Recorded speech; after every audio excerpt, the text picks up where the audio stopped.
اعوذ باللہ من الشیطان الرجیم۔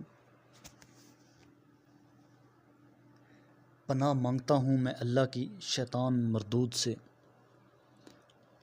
بسم اللہ الرحمن الرحیم۔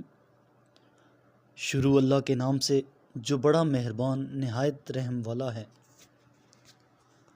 خیرکم من تعلم القرآن وعلمہ، تم میں سے بہترین شخص وہ ہے جو قرآن پاک سیکھے اور دوسروں کو سکھائے۔ قل من يرزقكم من السماء والأرض أمن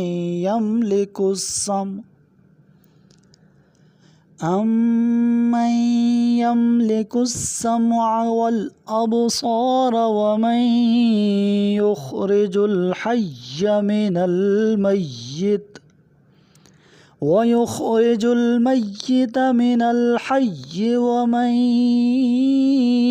يدبر الأمر فسيقولون الله فقل أفلا تتقون۔ کہہ دیجئے تمہیں آسمان اور زمین سے رزق کون دیتا ہے؟ سماعت اور بصارت کا مالک کون ہے؟ اور کون ہے جو بے جان سے جاندار کو پیدا کرتا ہے اور جاندار سے بے جان کو پیدا کرتا ہے؟ اور کون امور عالم کی تدبیر کر رہا ہے؟ پس وہ کہیں گے اللہ۔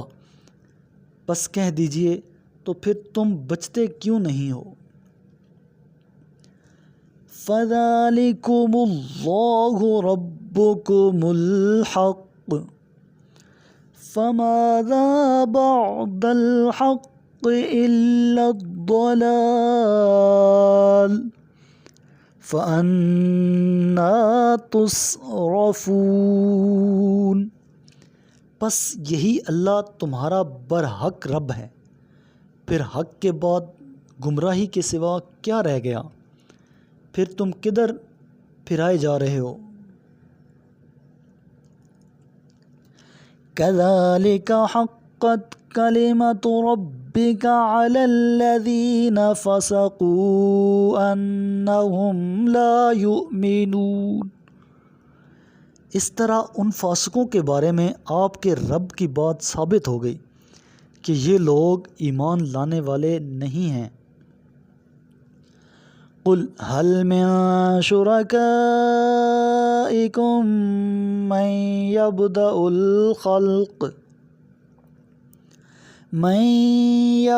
الخلق ثم يعيده قل اللہ یبدأ الخلق ثم یعیدہ فأنیٰ تؤفکون۔ کہہ دیجئے کیا تمہارے شریکوں میں سے کوئی ایسا ہے جو تخلیق کی ابتدا بھی کرتا ہو پھر اسے دوبارہ بھی پیدا کرے؟ کہہ دیجئے اللہ تخلیق کی ابتدا بھی کرتا ہے پھر اسے دوبارہ بھی پیدا کرے گا، پھر تم کدھر الٹے جا رہے ہو؟ قل هل من شركائكم من يهدي إلى الحق قل الله يهدي للحق أفمن يهدي إلى الحق أحق أن يتبع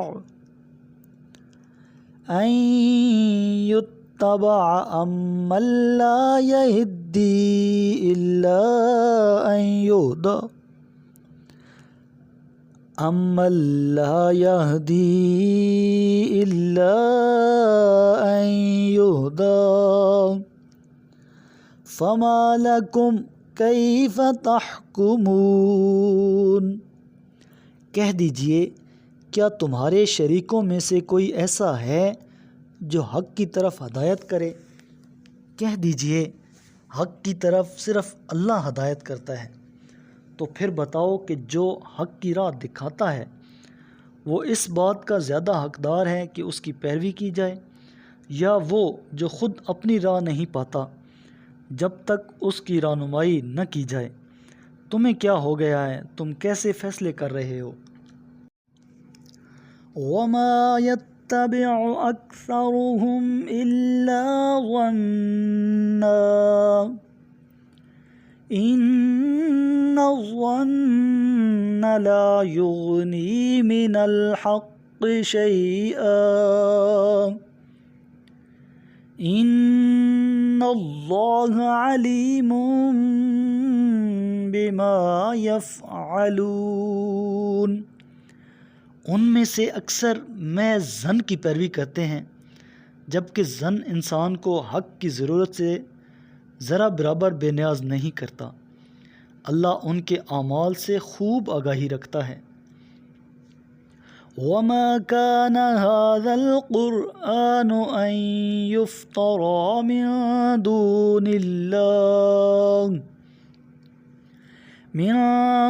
اللَّهِ وَلَكِن تَصْدِيقَ الَّذِي بَيْنَ يَدَيْهِ وَتَفْصِيلَ الْكِتَابِ لَا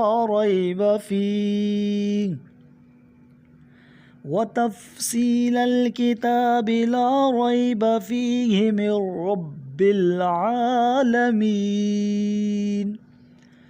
اور ایسا نہیں ہو سکتا کہ اس قرآن کو اللہ کے سوا کوئی اور اپنی طرف سے بنا لائے، بلکہ یہ تو اس سے پہلے جو کتاب آ چکی ہے اس کی تصدیق ہے، اور تمام آسمانی کتابوں کی تفصیل ہے۔ اس میں کوئی شبہ نہیں کہ یہ رب العالمین کی طرف سے ہے۔ ام یقولون افتراہ قل فأتوا بسورة مثلہ وادعوا من استطعتم من دون اللہ ان کنتم صادقین۔ کیا یہ لوگ کہتے ہیں کہ اس قرآن کو محمد صلی اللہ علیہ وآلہ وسلم نے از خود بنایا ہے؟ کہہ دیجئے اگر تم اپنے الزام میں سچے ہو تو تم بھی اس طرح کی ایک صورت بنا لاؤ، اور اللہ کے سوا جسے تم بلا سکتے ہو بلا لاؤ۔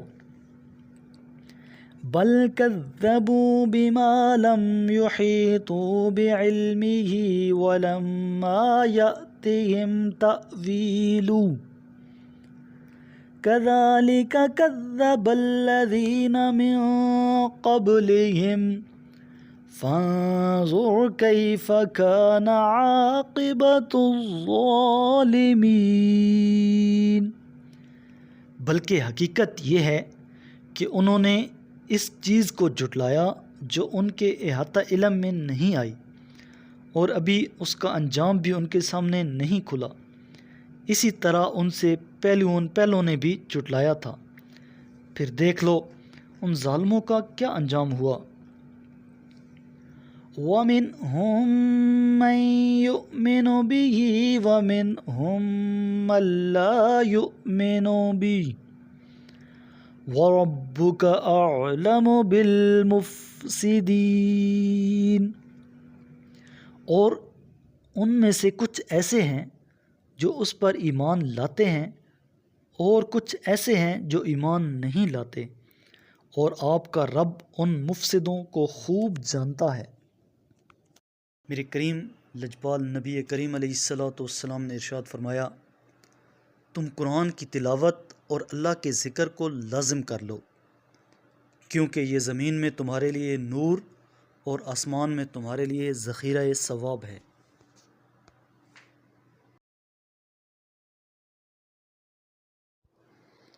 صدق اللہ العظیم۔